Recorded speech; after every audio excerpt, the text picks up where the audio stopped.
Still waiting for a big smile out of you. You're up 2-0. What's the story? Are you not happy, or you're only half happy, or? Still to be happy about. You're up 2-0. Job's not finished. Job finished? I don't think so.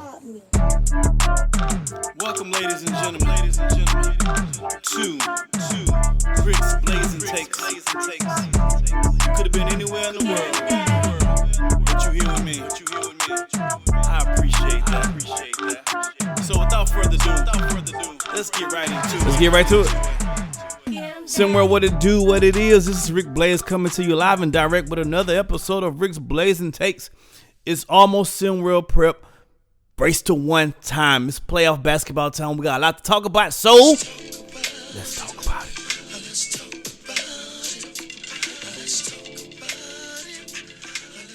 So I'll keep it very simple. You want to win the race to one? Listen to this. If you want to win race to one, listen to this. You don't care about winning race to one? Hit the like and subscribe, and you can exit now. If all my people doesn't be bitching and complaining about what I'm about to say, drop my warning sign right now. It's about to get hot, dog. The following comments are views and expressions made by Rick and Rick alone and are not necessarily those of SimWorld. If you are too serious, sensitive, easily startled, weak stomach mama's boy, or Cowboys fan, you may want to turn off. If you've been recently dumped, eat pizza with a fork, love good times, ranch dressing, and Jason Statham movies, you may want to turn off. If you use the word conversate in actual conversation, you may want to turn off at this time. Thank you. All right. Now that we got that out the way, let's get down to business. If you want to win a race to one, you want to increase your chances of winning race to one, listen to this. It's time now. The games are over. You know what your team is. You know what your team is not. You know where your players are. You know where your players are not. It's time to shore up those rotations and have the best players that serves your team purposefully best on the court at the right times. Well, Brother Ricky, what are you talking about? I'm talking about the real players that cannot afford to be off of the court. The real net players, guys who contribute on the court in a way that most do not. Their true net number or true net percentage is on a positive more often than not on a night-to-night basis. This is what I'm talking about. Let me give an example. SimWorld Africa for the last 3 games. Amar Afuba, I might be killing your name. Forgive me, brother. Amar Afuma has been killing it for SimWorld Africa.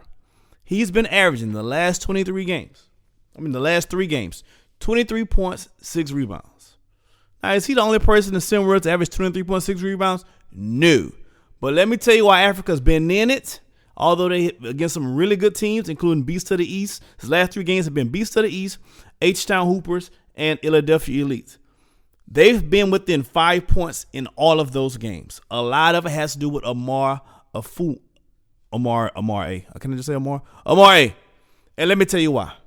The 23 points and 6 rebounds are really good. Don't get it twisted. But what makes him such a really great net player is his defensive side, what he does. He's given up in the last 3 games 12 points, 10 points, and 12 points to his opponent that he's guarded. I mean, he's only giving up 10 points a game while averaging 23 points a game. That is a plus 10 true net rating for this guy, Amar A. He needs to be on the freaking court. A lot of coaches now not doing the deep dives on their teams. You don't know who's your real plus player on your team. Who's the guy that cannot come off the court? Not the guy who necessarily can score the most points. But Ricky, what are you talking about? Such and such scores a lot of points. Yeah, but let's talk about it. The top 10 scorers right now in the SimWorld Prep. Oh, I'm giving you some. Can I get an amen? I'm getting some gospel right here. The top 10 players right now in scoring in SimWorld Prep. Jafet Towns, Cooper Flagg, D'Angelo Jordan, Almighty Soul, Kai Killings, Orvin Carvalho, Marco Jacobs, Damian Luffy, Andre Ivanov, and Cole Webb. Their scoring ranges average from 29 points a game to 20 points a game. Out of those 10 names, 4 of those players on that list can, and will give up just as much as they score. I'm going to say it again. Out of those top 10 players, 4 of those 10, I mean 40% of those players on that list, they can give up as much or more as they score. They have given up as much or more as they score. In other words, they're not true positive players on the court all the time. They're probably negative net players on the court. Most of the time they're on the court, although they give up points, although they score points. A good example is Damian Lillard. That's my man. He has a Carmelo type game, so I don't have no problem calling him out. Damian Lillard is averaging 20 points a game, but Damian Lillard will give up 20 points a game. Hell, he'll give up 30 points a game. The other person on the other side of the ball, when they see Damian Lillard on defense, their eyes are lighting up too, because they know they can score on him.